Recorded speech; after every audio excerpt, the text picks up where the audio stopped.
বন্ধুরা, এমন কোনো দিন হয়েছে যে কেউ ঈশ্বরের কাছে প্রার্থনা করেছে এবং ঈশ্বরের কাছে প্রার্থনা করার পরে ঈশ্বর তার পা ভেঙে দিয়েছে?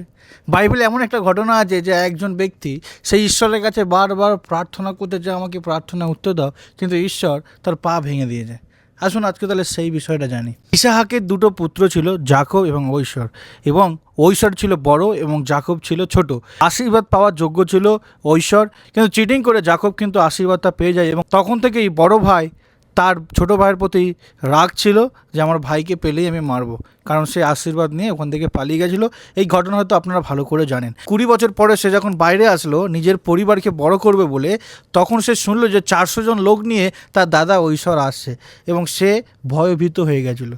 এবং তখন সে কী করলো, তার পরিবার এবং সবাইকে নদীর তীরে রেখে সে একা গোপনে প্রার্থনা করতে লাগলো। আর যখন একা গোপনে সে প্রার্থনা করতে লাগলো, তারপরে কি হলো সেটা লেখা আছে আদি পুস্তক তার 32 অধ্যায় 22 থেকে 32 পদ, আপনি ভালো করে পড়ে নেবেন।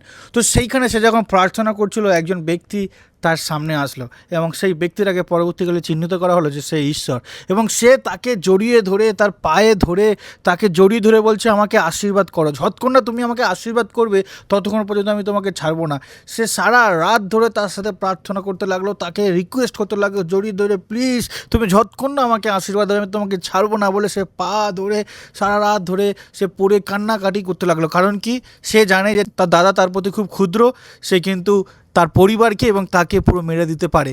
সেই রকম একটা ভয় পাচ্ছিল, তাই বলছিল ঈশ্বর আমাকে তুমি শক্তি দাও, নয় আশীর্বাদ দাও, তাদের সমস্ত কিছু যেন সমস্যার সমাধান হয়ে যায়। কিন্তু ঈশ্বর তার হাত তার পায়ে ছুলো এবং তার পা সঙ্গে সঙ্গে ভেঙে গেল। পা ভাঙা সত্ত্বেও সে বলে যাচ্ছে ঈশ্বর তুমি যতক্ষণ না আমাকে আশীর্বাদ দেবে আমি তোমাকে ছাড়বো না। ঈশ্বর তখন তার নাম পরিবর্তন করে জাকবের জায়গায় ইসরায়েল দিল, কারণ সে ঈশ্বরের সাথে সংঘর্ষ করে আশীর্বাদ নিয়েছে।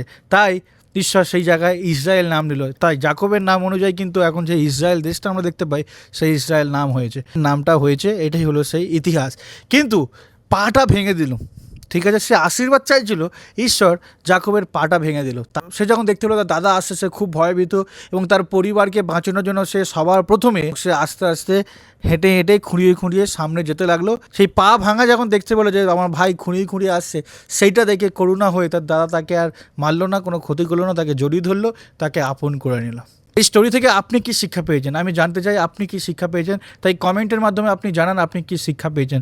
আমি আপনার মতামত জানতে চাই, আমি আপনার স্টোরি জানতে চাই। আপনি কমেন্টে লিখুন আপনি কি শিক্ষা পেয়েছেন, আমি ওটা দেখে খুবই খুশি হব এবং ঈশ্বরের মহিমা করব। ভিডিওটি শেয়ার করুন আর আমাকে ফলো করে রাখুন আরও এরকম ভিডিও পাওয়ার জন্য। ধন্যবাদ।